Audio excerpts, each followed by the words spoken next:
Supreme নির্দেশে একসঙ্গে চাকরি খুঁজেছেন 9 জন। উত্তর দিনাজপুরের গোগায়া হাই স্কুলে শিখে পঠন পাঠন বাধ্য হয়ে পরীক্ষা স্থগিত করেছে স্কুল কর্তৃপক্ষ। উত্তর দিনাজপুরের গোয়ালপুকুর 1 নম্বর ব্লকের গোয়াগা হাই স্কুল সুপ্রিম কোর্টের নির্দেশে রাজ্য জুড়ে যে 26,000 শিক্ষক শিক্ষাকর্মী চাকরি খুইয়েছেন তার মধ্যে এই স্কুলের 9 জনও রয়েছেন। শিক্ষকের অভাবে ধুঁকছে পঠন পাঠন, এমনকি পরীক্ষাও স্থগিত করতে হয়েছে স্কুল কর্তৃপক্ষকে।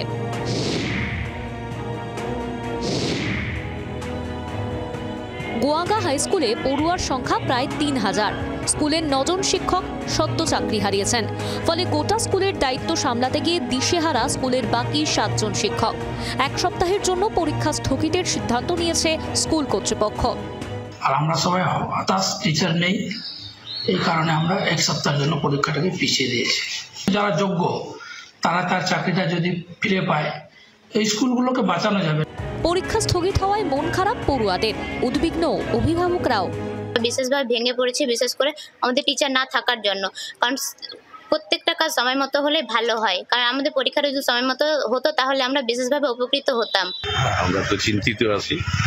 আমরা চাইছি যে যত তাড়াতাড়ি হোক পরীক্ষাটা হোক, পুনর্নিয়োগ হোক, আমাদের ছেলে মেয়েরা লেখাপড়াটা করুক।